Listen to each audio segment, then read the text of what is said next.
Okay, so Mr. Allen, it's your turn. Let me sort of set this up for you.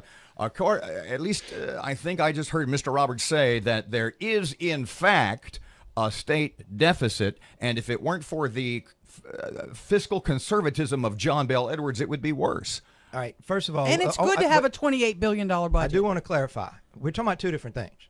The deficit that I'm saying doesn't exist is next year. He was talking about a mid-year deficit. That's possible. I will concede that. That's not what I said. You can, if revenue is projected and it comes in less, you can have a deficit within the year. The way to solve that is you cut spending. You have mid-year cuts. Right. That's not what I'm talking about. That's not what the debate is about right now. And we do that every year. The debate, yes, because the Revenue Estimating Conference misses by an average of $200 to $300 million every year. So yes, we have to, and they're almost never high. They're always overestimate. What we're talking about right now for the upcoming year is the deficit the governor's talking about now is the upcoming year, which, again, I will maintain that doesn't exist. The Revenue Estimating Conference tells us how much money we're going to have. That's how much we spend.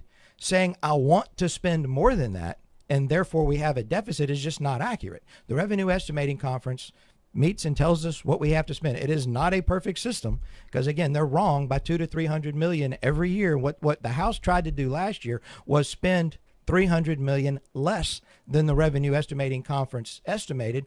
That way, when they missed it, we wouldn't have to cut anything. And if they actually hit it, or maybe it was a little higher, then we would have extra money that we could give for infrastructure. And the Constitution lists 6 things that you could spend a surplus on.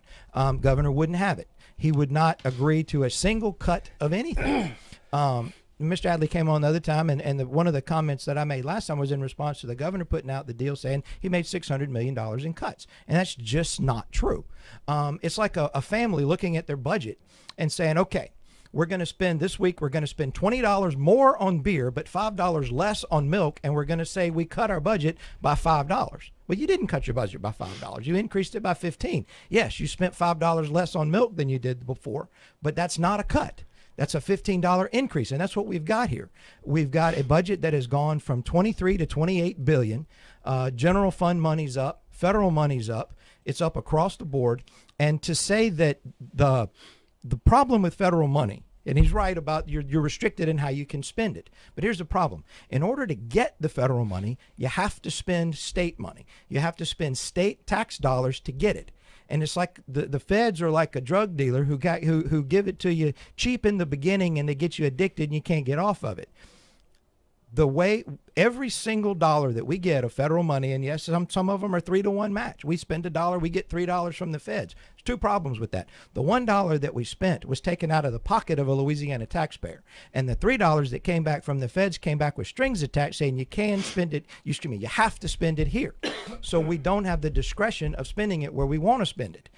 If we had not paid for the drugs, bought it from the feds, used that dollar of that was taken out of the pocket of the Louisiana taxpayer, then we would be able to spend that dollar on higher ed or anything else that we wanted to. And we've got to get out of that cycle. And to sit there and say, yes, the federal money's there, and if we don't take it, they'll give it to somebody else. That's like telling your kids it's okay to take the drugs from the drug dealer because if you don't, he's just going to give them to somebody else. Excuse me, Alan. If it's bad, it's bad. You don't have to take it. Robert, we got just a couple of minutes. Is Alan right? I was hoping to find out is there any time left in this hour? You have all the time you want until Aaron yells stop. Does John Bell really want to spend more than we have? No. John Bell Edwards has made it very, very clear. He does not want to spend more than we have. But, Alan, tell the people the damn truth for a change. The truth is simple. The legislature passed over $1 billion in temporary taxes, and those taxes go off this year, and the Revenue Estimating Conference has already told you you're going to be short $1 billion from your budget last year. That doesn't make it a deficit. That means we Alan, spend $1 billion I less. listened to you very carefully, and I didn't interrupt you at all.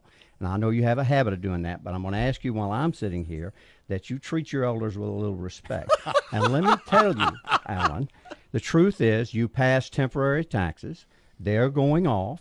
That leaves $1 billion hole. Now, let's also tell the public the truth. You said the House wanted to cut $300 million. That's a lie. That's an absolute lie. The only thing that the House brought out of its Appropriations Committee, in addition to the $600 million that John Bell cut. Now, let me just tell you, you said he didn't cut $600 million. I'm going to give you some of them. Let me just give you some examples. $20 million came out of higher ed. We lost $90 million out of TOPS. We lost $10 million out of corrections, $23 million out of contracts, $304 million from the Department of Health. And then you add up all of those, and you start adding to that the million here and the million there, you get up to $600 million. Now, if you don't believe that, just ask the Legislative Fiscal Office. They will tell you he cut $600 million. John Bell has made it very, very clear. He didn't want to spend more. If the revenue estimate says we got more money, he says the cliff will be reduced. Whatever he does, he wants it to be revenue neutral. Now, look, this is very important. When you sit here and told these good people that y'all wanted to cut $300 million, it's just a damn lie. Did you look at the budget? I did. I watched you on the floor. I'm there every day, Alan, and what came out of the Appropriations Committee, the most cuts the legislature in the House could get out of the committee over and above the $600 million that John Bell had was $30 million. And when you came to the floor with the $30 million, you couldn't get the votes to pass the you couldn't get the votes to pass the $30 million. The most you could pass was $10 million. So don't sit here and say the House wanted to do something. You might have wanted to do something, but when the House voted, they only voted for about 10. Now, if they can only find $10 million over and above what the governor's already cut, how in the world are they going to go ahead and find this $1 billion cliff to cut? Excuse me, That's Robert, what I want to know. I want to know what you're going to cut. Can you give me about 60 or 75 seconds? That is absolutely, everything he just said is not true. Nothing he said is true. You're talking about you're only talking about what happened during the second special.